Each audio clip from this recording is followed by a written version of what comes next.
جب اللہ تعالیٰ دعا قبول کرتا ہے تو اس کے لیے اسباب بھی مہیا کر دیتا ہے، مگر کیسے؟ وہ گاڑی سے اترا اور بڑی تیزی سے ہوائی اڈے کی طرف جانے لگا۔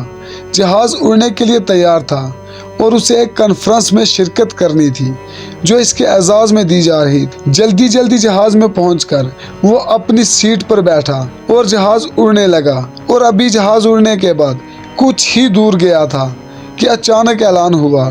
آسمانی بجلی کے کڑکنے اور تیز اور طوفانی بارش کی وجہ سے انتظامی آلات میں خلل واقع ہو گیا ہے، لہٰذا جہاز کو نزدیک ترین ہوائی اڈے پر اتارا جا رہا ہے۔ وہ جہاز سے اترتے ہی ہوائی اڈے کے افسروں کے پاس پہنچ گیا اور کہنے لگا، میں ایک جانا مانا عالمی ڈاکٹر ہوں، میرے لیے میرا ایک ایک منٹ انسانوں کی جانوں کے برابر قیمت رکھتا ہے، اور آپ چاہتے ہیں کہ میں یہاں 14 گھنٹے ہاتھ پر ہاتھ رکھ کر بیٹھا رہوں؟ ان میں سے ایک آفیسر نے بولا، جناب ڈاکٹر ذیشان صاحب، اگر آپ کو زیادہ جلدی ہے تو ایک گاڑی کرائے پر لے کر اپنی منزل مقصود تک پہنچ جائیں۔ اس نے ایک گاڑی کرائے پر لی اور اپنی منزل مقصود کی جانب روانہ ہو گیا، لیکن یہاں پر بھی قسمت کام نہ آئی۔ بہت زیادہ تیز بارش ہوئی جس کی وجہ سے سڑکوں میں پانی بھر گیا اور وہ اپنا سفر جاری نہ رکھ سکا۔ ابھی یہ ٹیکسی لے کر راستے میں کبھی ادھر کبھی ادھر بھٹک رہے تھے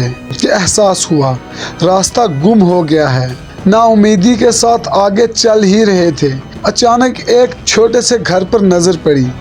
اس طوفان میں اپنی جان بچانے کے لیے وہ ڈاکٹر اس گھر کے اندر گیا۔ اندر سے آواز آئی کہ جو کوئی بھی ہے اندر آ جاؤ، دروازہ کھلا ہے۔ اندر ایک بڑھیا زمین پر جائے نماز بچھائے بیٹھی تھی۔ اس نے کہا، ماں جی اجازت ہے میں آپ کا فون استعمال کر لوں؟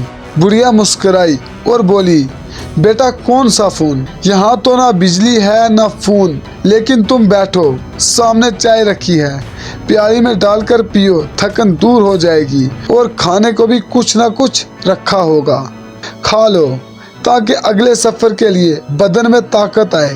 ڈاکٹر نے بڑھیا کا شکریہ ادا کرتے ہوئے پیالی میں چائے ڈالی اور پینے لگا، جبکہ بڑھیا نماز اور دعا میں مشغول تھی۔ اچانک بجلی چمکی تو ان کی نظر پڑی اس بڑھیا کی جانماز کے بغل میں ایک بچہ کمبل میں لپٹا پڑا ہے، جسے وہ تھوڑی تھوڑی دیر بعد ہلاتی جا رہی ہے۔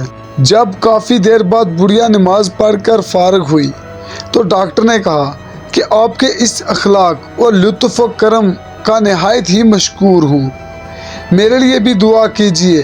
آپ کا اخلاق حسنہ اس بات کی خبر دیتے ہیں کہ آپ کی دعا ضرور قبول ہوگی۔ بڑھیا بولی، نہیں بیٹا، ایسی کوئی بات نہیں، تم راہگیر ہو اور راہگیروں کے ساتھ حسن سلوک کرنے کا حکم اللہ نے دیا ہے، میں نے تمہارے لیے بھی دعا کی ہے، خدا کا شکر ہے کہ اس نے میری ہر دعا سنی ہے، بس ایک دعا کی قبولیت میں شاید ابھی کچھ دیر ہو۔ ڈاکٹر نے پوچھا، کون سی دعا؟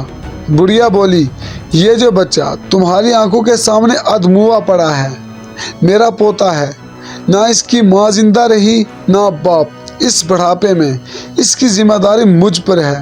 ڈاکٹر کہتے ہیں کہ اسے کوئی بڑی بیماری ہے جس کا علاج وہ نہیں کر سکتے، کہتے ہیں کہ ایک ہی ڈاکٹر ہے، بڑا نامی گرامی نام بتایا تھا اس کا، ہاں ذیشان، وہ اس کا آپریشن کر سکتا ہے، لیکن میں بڑھیا کہاں سے اس تک پہنچ سکتی ہوں؟ لے کر جاؤں بھی تو پتہ نہیں قبول کرے یا نہ کرے، میری تو خیر ہے، یہ بیچارہ بچہ خوار ہو جائے گا، بس اب اللہ ہی سے امید ہے کہ وہ میری مشکل آسان کر دے۔ ڈاکٹر کی آنکھوں سے آنسو نکل رہے ہیں، وہ بھرائی ہوئی آواز میں بولا، خدا کی قسم آپ کی دعا نے ہوائی جہاز کو نیچے اتار لیا، خدا کی قسم مجھے یقین نہیں آتا کہ خدا ایک دعا کو اس طرح قبول کر کے اپنے بندے کے لیے یوں اسباب فراہم کرتا ہے۔